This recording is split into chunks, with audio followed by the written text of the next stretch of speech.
Mayo nga adlaw karon guys kay medyo misilaw ang haring adlaw ug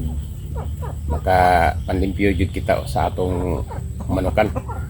O karon man naman kitag panglimpyo ato na katagan og pagkaon ni atong mga manok kay sige na natong panguwit at sige panuwak ni atong kamot og atong tail ilang laitan kay ilang tuakon ug sa dili pa day kadali to sang tubagon ning pangutana sa uban natong mga followers nga nagbuhi sa buog mga manok nga ingon ini aduna na sila gibuhi nga 5 ka buok nagitlog nilang manok kay 7 ra makabuk ang ilang gibuhi og 5 ang bay og 2 ang ilang laki nya kay may itlog na silang gi tigom-tigom nila pagkakaron ay dili man nila siging gigamit matag adlaw ang ilang mga itlog o gusto ta nila nga mo dagkan ang ilang manok mapunan ang ilang mga gipangbuhi nga 7 ka buok kay 7 ra man ka buok 5 bay ug 2 ang laki o gusto ta nila nga dugangan nila pero ang ilang gipalitan sa unag mga piso wala na may available kay wala naman magbuhi niini ug naa mga dagko naman gusto ta silang magpapusa og mga bag-ong mga piso o naglibog sila kung saon nila nga kining manuka dili man jud siya mo pusa kay ilang gi pasagdan ra dili man jud mulumlum sige ra man kunog itlog tinuod ka na guys kaning mga manuka dili jud kini sila mo lumlum sila pa galingon sayon ra kay na kay sila guys ug lain jud kang mo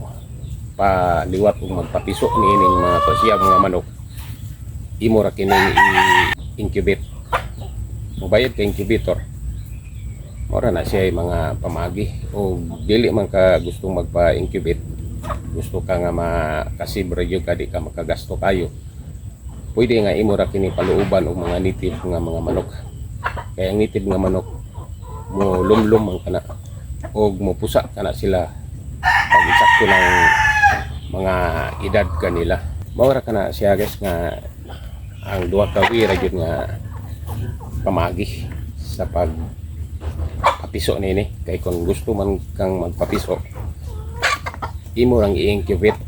wa man kay incubator nga kaugalingon di sugod pa man pwede ra ka magbayad dito sa mga incubator nga nag-incubate og mga itlog kay daghan man sam ka incubate sama sa mga manok nga mga ikatari ipang incubate makana o gusto pod nga tang maka-save mo na di kaingon ako nga pwede ra nga imong paluuban og mga native ra nga mungaan pero dili nimo dagkanon kayo magpaluob sa usa ka mungaan imo ra ka nang paluuban labing taas na ng 10 o 11 ka buok kay dili man jud kana mauro pag pusa kay dili man kana ukay jud niya og maayo basta dagkan o nga limitado ra jud imong pagpapusa pulo nga tura sa 11 ka buok itlog sa usa ka mungaan o layan pa jud ka nga ubay-ubay ang imong kapusa duwa ngadto sa tulo ka mungaan ang palumlumon nimo nga mga native nga mga manok karon maka produkto dagdag kay mga piso ni ana ngada na siya na guys kasi simple ang pagpapiso nato niini